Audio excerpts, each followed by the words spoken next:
Hello, this is Erica with Launching Legacies. Welcome to our daily devotional. Today we are finishing our devotional series on the Great Escape, and we're learning how to avoid the Great Escape with benefits. So yesterday we discussed how important it is to speak to the Lord honestly and openly, and to listen to what He's saying to us, to receive the fullness of His wisdom for our circumstances in order for us to face our difficulties instead of running away from them. And I just want to encourage you and remind you that it is easy to run away from difficulties. It's easy to disregard them, to look aside, to not want to deal with things, because that's the tendency towards man, is to try to avoid, if possible, hardship. And it's understandable, but it's not necessarily the will of God, because He's equipped us with greater things to deal with difficulties in life. And He anticipated those difficulties before the world began. He knew that we would enter into sin. He knew that we would have difficulties that we would need to encounter. And that's part of the plan of the Holy Spirit being with us to accompany us. And then the strength and the might of God to uphold us and to keep us well. So we have now kind of looked at what the Great Escape is, why people are avoiding difficulties and hardship. Not hard to assume, but we've looked at how they might avoid it, using drugs, addictions, vices, other things to get into an altered state so that they don't have to deal with reality. We've looked at that. Then we looked at a picture of Christ and how He endured he endured the same difficulties. He endured greater difficulties, but was able to make the decision not to escape. And He dealt with the hardship that was in His life and the difficulties as He was led to the cross, step by step. Starting in the garden, we see Him really afflicted and moving forward in that direction, not escaping hardship, not escaping difficulties. He truly faced it as a human being, and it's important that we recognize that, and we see that Christ is our good example here as He faces hardship. And so we see Him doing it, so that gives us encouragement that we can do it. And then we read about how He has established it in the Word that is what we will have to do. We'll have to face hardship like a strong soldier. We'll have to endure. We'll have to continue to move on. And we talked about the benefit of patience as we go through difficult times. We talked about how it strengthens us when we go through difficult times, how it makes us wiser, and then how it gives us an opportunity to speak freely to the Lord and to hear from the Lord. And so really, with difficulties we think we're escaping, if we go ahead into the difficulties, we're entering into a new and more intimate level of relationship with God. And that's a big deal, because we having an more intimate relationship builds trust, it builds encouragement, it builds relationship. And it's the foundation of why Christ even came and died for us, is that we could have this community and this engagement with God. What kind of relationship, or what kind of opportunity and understanding of God's power would we have if we couldn't commune with Him, if we couldn't interact and dialogue with God? And so it's important that we utilize this opportunity to commune with God in order to help us be well, but also to reinforce and reestablish this intimacy that was designed for us. And so we move into this place, and we're strengthened by this place. But then after we've spoken freely and really bared our hearts, and then we've listened to God, it's important that we keep God's counsel.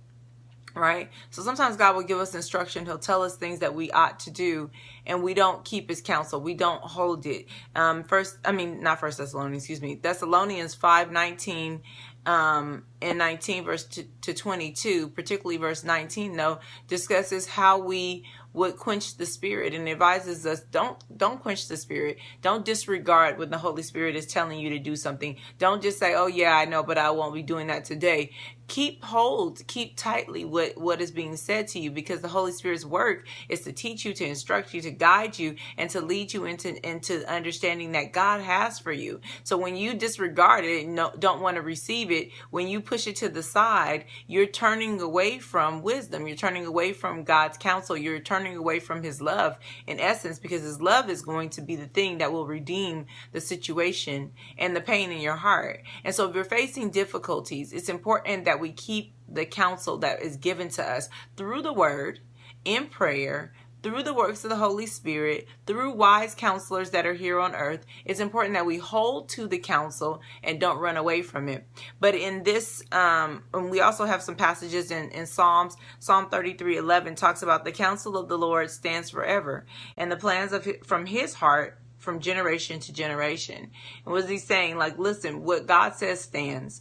And that may be hard for some people because they're expecting God to be like a man, that he would change, that he would be different in a different time. But what he's saying is, look, if he's giving you advice, if he's told you what is good for you, then it's what's good for you. If he's told you what is strengthening for you, then that's what's strengthening for you. And I remember having a circumstance in which I had a physical ailment. It was related to food, my food consumption. And really, through prayer and meditation, through this whole process that I just laid out, not trying to escape, because I tried to escape it before. Like, I know I'm not healthy. I know this is not good for me, but I'm not going to deal with this. So I was avoiding doing the right thing in the area of food. But then I eventually had to go through the process of just listening and getting to it. This is several years ago. And God told me what to do. He told me what to eat and told me how I should be behaving. That was his wise counsel. Well, I was fine doing that for a period of time, but then I departed from the plan. And when I departed from the plan and I departed from his counsel in this area, I became ill again. And I have other issues that started to creep up, small issues here and there, but that were really annoying and troublesome for me because of the life that I was living. And so I was like, oh no, this is really difficult. I don't know what to do. And so woe is me, and what am I supposed to do? And then it came by way of a natural doctor that I was working with, that, you know what, God, when I told him the story, he said, God told you what to eat and how to be well, and you decided to go back into another plan. You should have kept the counsel of God, and you wouldn't have been dealing with the difficulties you're dealing with now. And so what he's basically reminded me of is, you were in a level of intimacy. God showed you how to be well for you, whatever it was that you should eat or you should drink that makes your body strong and made your body well. And instead of keeping God's counsel, you kind of quenched the Holy Spirit probably numerous times and went on about your own business. And now you're suffering from illness because of the food that you ate, right? You're suffering from illness because you didn't keep the counsel that was given to you.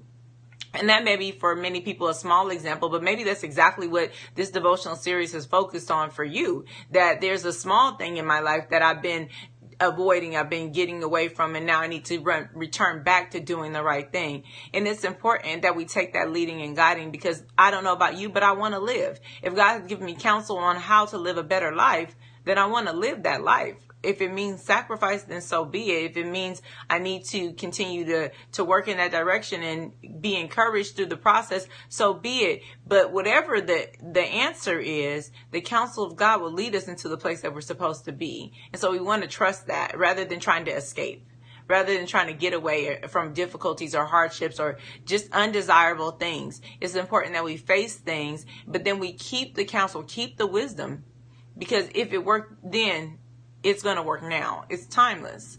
It's timeless. Okay. And it's an intention. There's an intention behind the counsel, and why it's wise is important. So we want to do that. Launching Legacies wants you to heal, live, and grow. That's our intention for you. And we'll be praying for you in that direction. We hope that you're praying for us as well, because we need your prayers. But it's important that as we look at series like this, that we don't avoid, run away, get distracted, but that we really engage. And in engaging, we find healing. And in healing, we learn to live a better life. And in living a better life, we're growing and flourishing and bearing good fruit. Please continue to watch our devotional series. We're grateful for all of you who do watch, and we hope that we're being a benefit to your life. We can be found on launchinglegacies.org. We're also on Facebook, and we're on Twitter. and Facebook and other social media outlets. So will you look for us, and then give us a holler if you enjoy our devotional series. We appreciate it. We appreciate those who watch us on YouTube, on Periscope, and we will see you again next week with another of our devotional series. Until then, be blessed and know that you're being prayed for. Bye-bye.